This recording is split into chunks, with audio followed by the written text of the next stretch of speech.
નમસ્કાર દર્શક મિત્રો, હું જપન શાહ, કાનમ એક્સપ્રેસ ન્યૂઝમાં આપનું સ્વાગત છે। જોઈએ આજના મુખ્ય અને મહત્વના સમાચાર। આમોદ શહેરમાં 15મી ઓગસ્ટની શાનદાર ઉજવણી, દેશભક્તિના રંગે રંગાયું સમગ્ર શહેર।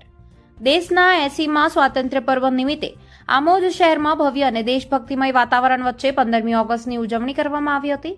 શહેરની વિવિધ સરકારી કચેરીઓ તેમજ શાળાઓમાં રાષ્ટ્રધ્વજ ફરકાવી સ્વાતંત્ર્ય પર્વની ઉજવણી કરવામાં આવી હતી। આમોદ તાલુકા કક્ષાનો મુખ્ય કાર્યક્રમ અનોર ગામે યોજાયો હતો।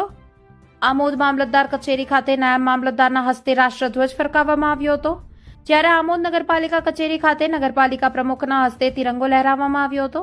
નગરપાલિકા ખાતે યોજાયેલ કાર્યક્રમમાં નગરપાલિકા પ્રમુખ દ્વારા આમોદ શહેરને સ્વચ્છ, સુંદર અને પ્રગતિશીલ બનાવવા માટે સૌને સંકલ્પ લેવડાવવામાં આવ્યો હતો।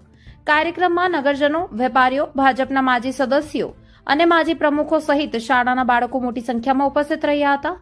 રાષ્ટ્રધ્વજને સલામી અને રાષ્ટ્રગાન સાથે સમગ્ર વાતાવરણ દેશભક્તિના રંગે રંગાઈ ગયું હતું। આ પ્રસંગે ઉપસ્થિત સૌ નગરજનોને સ્વાતંત્ર્ય પર્વની શુભેચ્છાઓ પાઠવવામાં આવી હતી।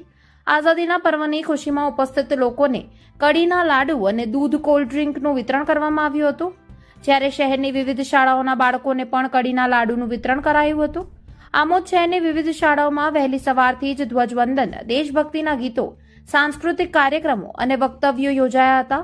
વિદ્યાર્થીઓએ સ્વાતંત્ર્ય સેનાનીઓના બલિદાનને યાદ કરી દેશપ્રેમનો સંદેશ આપ્યો હતો। 15મી ઓગસ્ટના પર્વને લઈને સમગ્ર આમોદ શહેર તિરંગાના રંગે રંગાયેલું જોવા મળ્યું હતું। બજારો, સરકારી કચેરીઓ અને શાળાઓમાં લહેરાતા રાષ્ટ્રધ્વજથી શહેરનું વાતાવરણ દેશભક્તિમય અને ઉત્સાહભર્યું બન્યું હતું। દેશની એકતા, અખંડિતતા અને વિકાસ માટે સૌ નાગરિકો સાથે મળીને કાર્ય કરવાનો સંકલ્પ વ્યક્ત કર્યો હતો। આમોદ શહેરમાં શાંતિપૂર્ણ અને ઉત્સાહભેર યોજાયેલ 15મી ઓગસ્ટની ઉજવણી યાદગાર બની રહી હતી। રિપોર્ટર મકસૂદ પટેલ, આમોદ। આનંદનો દિવસ છે। આ તિરંગો માત્ર એક ધ્વજ નથી, પરંતુ દેશની એકતા, અખંડતા, શૌર્ય અને બલિદાનનું પ્રતીક છે। દેશને આઝાદી અપાવવા માટે અનેક સ્વતંત્ર સૈનિકોએ પોતાનું જીવન અને યુવાની દેશ માટે સમર્પિત કરી હતી। આજે આપણે સૌ તેમના બલિદાનને શ્રદ્ધાપૂર્વક નમન કરીએ છીએ। આઝાદી સાથે આપણા સૌની જવાબદારી પણ જોડાયેલી છે કે દેશની એકતા જાળવવાની, સ્વચ્છતા રાખવાની, કાયદાનું પાલન કરવાની અને સમાજના વિકાસમાં પોતાનું યોગદાન આપવાની। આમોદ નગરપાલિકા હંમેશા આમોદના વિકાસ, સ્વચ્છતા અને નાગરિકોની સુખાકારી માટે પ્રતિબદ્ધ રહેશે। આપણે સૌ સાથે મળીને એવું આમોદ બનાવીએ જ્યાં વિકાસ સાથે સ્વચ્છતા, શાંતિ, ભાઈચારો અને સૌહાર્દનું વાતાવરણ જોવા મળે। આપણી નવી પેઢીને પણ દેશપ્રેમ, સંસ્કાર અને જવાબદારીની ભાવના સાથે આગળ વધારીએ। ચાલો આજે પવિત્ર દિવસ આપણે સંકલ્પ કરીએ કે દેશ અને આપણા આમોદના વિકાસમાં હંમેશા સકારાત્મક યોગદાન આપીશું। વંદે માતરમ, જય હિન્દ, ભારત માતા કી જય। આજરોજ આમોદ શહેર ખાતે 15મી ઓગસ્ટ 80મા સ્વતંત્ર દિન નિમિત્તે આમોદ શહેર આખું દેશભક્તિમય બની હોય એમ લાગી રહ્યું છે। આમોદ શહેરની તમામ સરકારી કચેરીઓ તેમજ સ્કૂલોમાં રાષ્ટ્રધ્વજ ફરકાવી રાષ્ટ્રધ્વજને સલામી આપી રાષ્ટ્રગીત ગાવામાં આવ્યું હતું।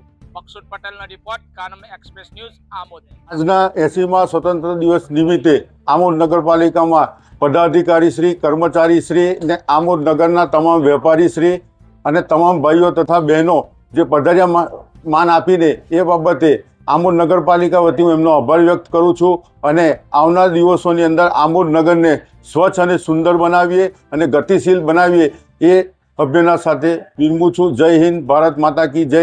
જય જય ગરવી ગુજરાત। અગર આમોદ સંચાલિત ગુજરાતી મીડિયમ સ્કૂલ તથા ઇંગ્લિશ મીડિયમ સ્કૂલમાં 15મી ઓગસ્ટની શાન, બાન અને આન સાથે 80મા આઝાદી દિવસની ઉજવણી કરવામાં આવી અને દેશના માટે શું બલિદાન આપવા જોઈએ, શું કરવું જોઈએ, દેશના માટે આપણી શું જવાબદારી છે તેની સમજ આપવામાં આવી। અહીંયા ઉપસ્થિત મહેમાનો, શિક્ષણગણ અને મદ્રસા બચ્ચોકાર આમોદ ટ્રસ્ટી મંડળ તથા હાજર તમામ ઉલમાએ કિરામનો હું દિલથી શુક્રિયા અદા કરું છું। જય હિન્દ, ખુદા હાફિઝ।